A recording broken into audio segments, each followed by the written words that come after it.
Glória a Deus, aleluia. Glória a Deus. Esse lugar está gostoso. Glória a Deus. Quero agradecer a Deus, em primeiro lugar, por essa oportunidade.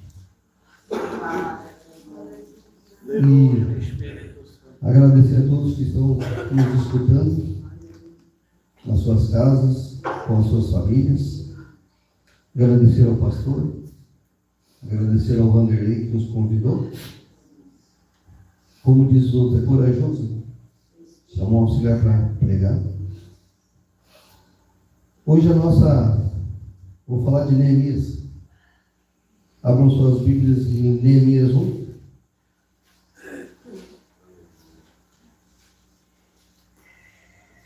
Está falando muito de oração, propósito.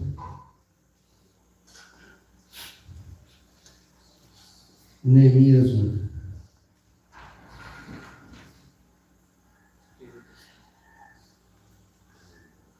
Neemias, sabendo do triste estado de Jerusalém, ora a Deus. As palavras de Neemias, filhos de Acalias, e sucedeu no mês de Quisleu, no ano 20º, estando em Suzã, a fortaleza, que veio Anani, um de meus irmãos, ele e alguns de Judá, e perguntaram-lhes pelos judeus que escaparam e que restaram do cativeiro e acerca de Jerusalém.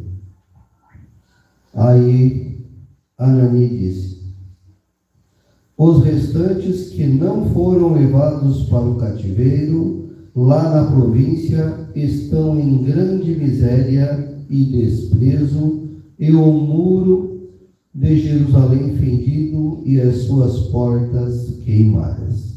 Pode se assentar. Aleluia. Essa palavra, desde quando o Vanderlei me falou, ela entrou no coração para que eu viesse passar para os irmãos. Neemias, um jovem que foi junto, que não foi para o cativeiro, e foi trabalhar no palácio de Artaxerxes. E aí ele era o copeiro do rei. Deus abençoa, muitas vezes, nós até mesmo no cativeiro. Quando muitos de nós são presos por algum motivo, ou perdemos o foco, Deus nos dá mais outra oportunidade. E como esse jovem Neemias, ele teve a oportunidade de trabalhar como copeiro do rei. E a função do copeiro do rei não era uma das boas na antiguidade. Porque antigamente eles tinham, para matar um rei, eles botavam veneno na água, veneno no vinho, na comida também. Até na cama, eles botavam cobra e serpente para morder. Primeiro de tudo, quem bebia o melhor vinho era o copeiro, Neemias. Bebia um gole, não morria, dava para o rei. A melhor comida também, ele comia o primeiro pedaço, não morria, o rei comia o resto. E assim na cama também, quando o rei ia se deitar, ele chegava e se deitava na cama do rei. Mas passou um tempo, Jerusalém foi escravizado, o rei foi lá e sitiou a cidade, revoltou-os embora. Alguns conseguiram fugir. Esses alguns seriam os remanescentes, que ficaram ali aos arredores. Aí Neemias, sabendo da notícia, perguntou como é que estavam os nossos irmãos lá, que não foram para o cativeiro, e sim conseguiram fugir, e estavam morando ainda em Jerusalém. Só porque Jerusalém já não tinha mais muro, já não tinha mais porta, já não tinha mais comida, já não tinha mais a presença de Deus. Quando Neemias soube disso, Neemias pôs no coração dele e começou a orar a Deus. O que eu vou fazer agora? A minha família, aonde os meus pais foram sepultados, Como vai ser agora? Aí ele foi sábio. O que ele fez? Foi para a oração. A palavra nos diz que ele orou 40 dias para que Deus desse uma resposta para ele, o que ele deveria fazer. Engraçado que Neemias, nessa hora que disseram para eles, meus irmãos, os meus amigos estão passando uma luta. Neemias disse, tá bom, deixa a luta dele não. Gira.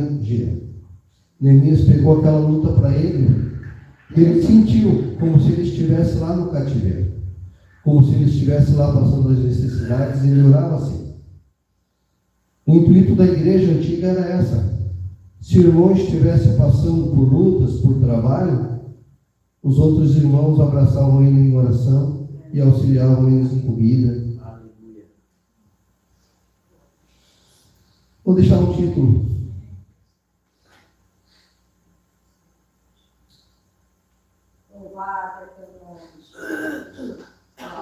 É tempo de reconstruir.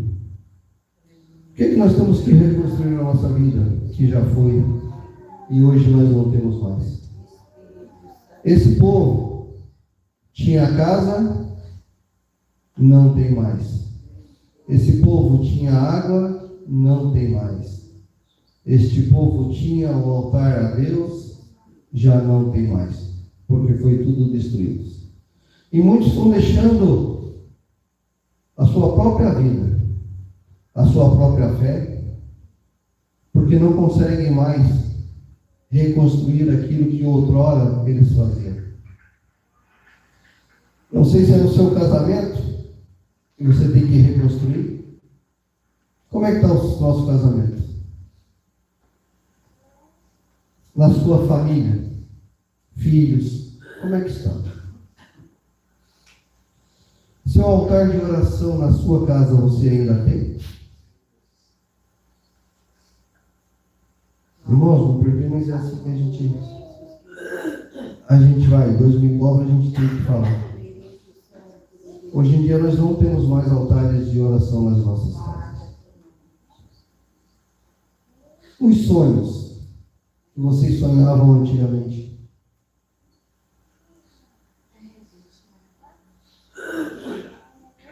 Quantos sonhos se perderam no caminho? Ei, glória, aleluia. E a sua vida com Deus? Neemias ficou triste com tudo isso, vendo seu povo, vendo seus familiares passar. E ele não se conteve. Ele começou a ir atrás, começou a lutar. Aí um dia ele orou para se apresentar perante a Deus, perante o seu rei. O Artaxerxes. Aí ele foi lá, foi servir o rei. Serviu, pegou a taça, deu um golinho e entregou para o rei. E o rei olhando para ele e disse: Neemias, o que está acontecendo contigo, Neemias? Não é assim? O que houve contigo? Aí Neemias abriu o coração e falou com aquele que podia ajudar ele num momento, que era o rei. Aí ele explicou para o rei o que aconteceu com a vida dele, com os parentes dele, com os irmãos dele, com a terra que o pai dele, com a terra onde o pai dele foi sepultado. Aí ele falou: rei, como pode eu estar aqui bebendo do melhor, comendo do melhor, vestindo as melhores roupas, tendo um teto para me cobrir, tendo saúde e demais, tendo o meu Deus para me orar e falar com ele? Aí o rei perguntou para Neemias: Neemias, o que tu queres? Eu quero ir lá reconstruir os muros, porque uma casa sem muro é uma casa sem segurança, é uma casa sem a presença de Deus. O rei chegou e disse para Neemias: Neemias, o que tu precisas? A rainha perguntou para ele: quantos dias tu vai ficar lá? Ele disse assim: eu não sei não, só quero ir. A Aí o rei liberou ele. Mas sabe como aquele crente cristão, ele é meio... Se o rei dá uma coisa, ele quer mais. Aí ele disse: o rei, não tem como eu ir reconstruir, eu tenho que ter dinheiro, eu tenho que levar os materiais, tenho que levar madeira, e o trajeto daqui até em Jerusalém eu vou passar por muitos territórios de reis, e eu não vou conseguir chegar. Aí o rei disse que ia dar para botou ele como governador, de copeiro a governador. Carimbou a carta dele e a carta por onde ele passasse. Ele fez a recomendação. Neemias saiu dali, pegou alguns homens, o rei também mandou uns soldados para fazer a segurança deles, e eles se deslocaram para Jerusalém. Passaram, pegando os materiais, numa terra lá pegaram a madeira e levaram, e começaram a reconstruir os muros. E Neemias não trabalhou ali sozinho, Esdra também. Que Esdra reconstruiu o castelo, e Neemias ficou com a parte dos muros e portões. Hoje a gente fica pensando, né? Muitos estão ajudando os outros a fazerem aquilo que Deus propôs no coração deles. Mas mesmo assim, sempre tem alguém contrário. Sempre tem alguém que quer destruir. Sempre tem alguém que quer desanimar. Sempre tem gente que diz que não dá. Sempre tem gente que diz: tu quer ser o grandão, tu quer ser o melhor. Mas não, Neemias estava ali pela presença de Deus. Ele tinha a presença de Deus na sua vida. Ele tinha comunhão com Deus, que ele orava com Deus sempre. Tudo que ele pedia para Deus, Deus dava para Neemias. Só que sempre tem um Sambalate e um Tobias. Pensa em dois caras revoltados. Se ia uma coisa boa, eles iam lá para estragar. Não dá. Se tinha uma pessoa melhor do que a outra, eles diziam que não podia ser assim, que aquela pessoa boa estava errada e a errada estava boa. E assim eles começaram a fazer um monte de mentira aos arredores ali, para que a turma desistisse de reconstruir os muros. Cara, por que tu está aí ajudando? Neemias está fora da casinha. Esse muro não tem como reconstruir, vocês não vão conseguir. Não adianta. Sempre assim. Então, eu acho que vocês conhecem pessoas assim na nossa vida, né, no nosso meio, que nunca conseguem ver a obra de Deus ir para frente. Ou na sua família, ou na sua casa. Sempre tem um Tobias e um Sambalate para incomodar. Mas mesmo assim, com todas essas dificuldades, todas essas pessoas ali que estavam tentando derrubar eles, para que eles viessem a desanimar, não conseguiram. Porque toda vez que Neemias ia fazer alguma coisa, vê ali Neemias 2:13.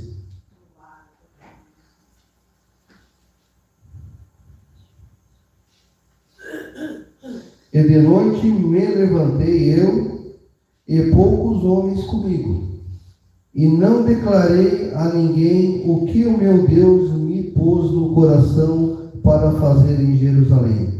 E não havia comigo animal algum, senão aquele em que estava montado. Isso aqui é uma receitinha para nós. Quando você for fazer alguma coisa para ti ou para alguém, não conta para ninguém, conta para Deus. A palavra não diz, mas eu creio que eles foram à noite o quê? Buscar a presença de Deus, para que Deus mostrasse para eles qual era o próximo passo. Neemias nunca fez nada nesse trajeto sozinho. Tudo ele ia para a oração, tudo ele falava com Deus. Se Deus dizia para Neemias ir, Neemias ia. Se ele era para ficar, Neemias parava. Isso aí é para nós, irmãos. Quantos de nós hoje estão querendo viver no nosso braço, na nossa força, no nosso salário? Muitos já não pensam mais em Deus.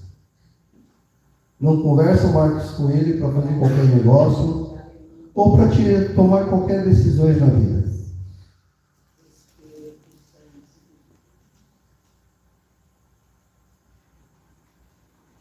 A oração de Neemias contra o inimigo era impelida por sua fé em Deus e por seu amor à obra de Deus e ao seu povo. E é sempre certo orar para que Deus combata teus inimigos ou converta o coração daqueles que tentam destruir a sua obra ou prejudicar os seus filhos. A palavra é essa, é a oração. É se achegar a Deus e Ele se achegará a nós. E Neemias, em momento algum, ele questionou que não daria certo. Em momento algum, ele disse que não ia fazer o que Deus tinha mandado. Neemias, o nome de Neemias significa o Senhor consolou.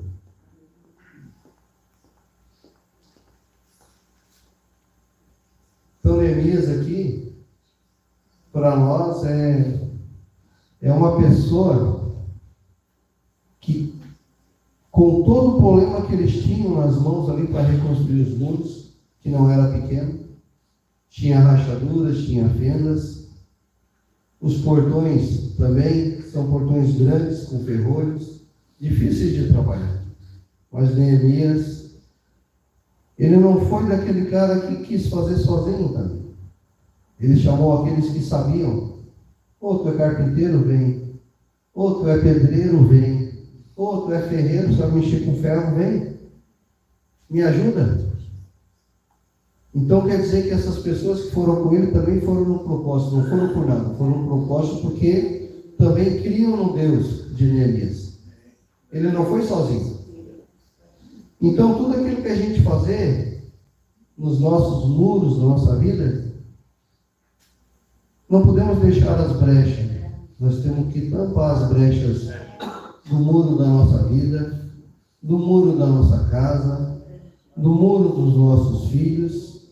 E como é que a gente fecha essas brechas? É na oração e na leitura da palavra. Pedindo sempre para que Deus abra os nossos olhos e mostre para nós qual é o jeito melhor de nós passar pelos propósitos, pelas lutas que Deus tem em cada vida. Por isso eu digo, irmãos, Jesus está voltando. Como é que está a nossa vida perante a Deus? Será que se Jesus vir hoje, nós vamos para o céu? Eu falo nós, eu também não sei. Que a gente é falho. A gente só lembra de Deus quando está no aperto. Fora isso, você não vem. Não tira uma madrugada para orar. Eu falo porque eu faço às vezes isso. E não é fácil buscar Deus em oração. Eu acho que é uma dos mais difícil do cara conseguir.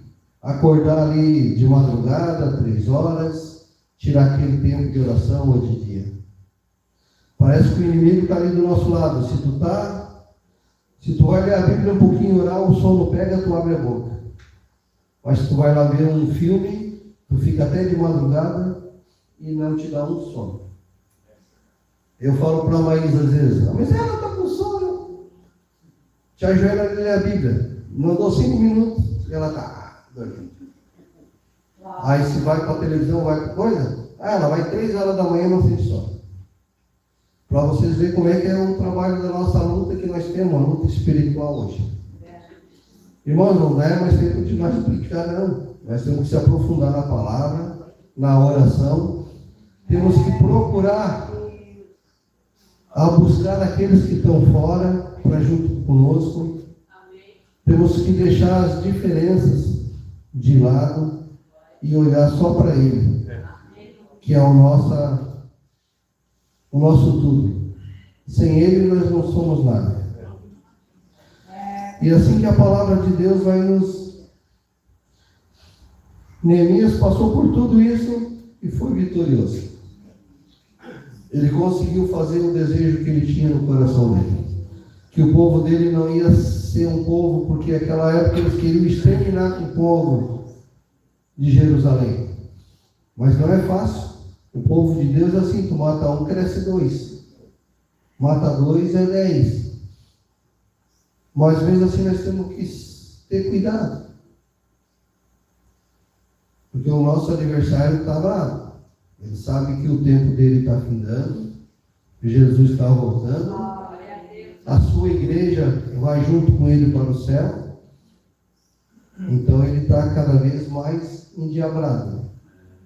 Porque ele sabe o que nós vamos herdar lá em cima. Não? Ele estava lá. Ele estava lá. Só que ele veio para cá.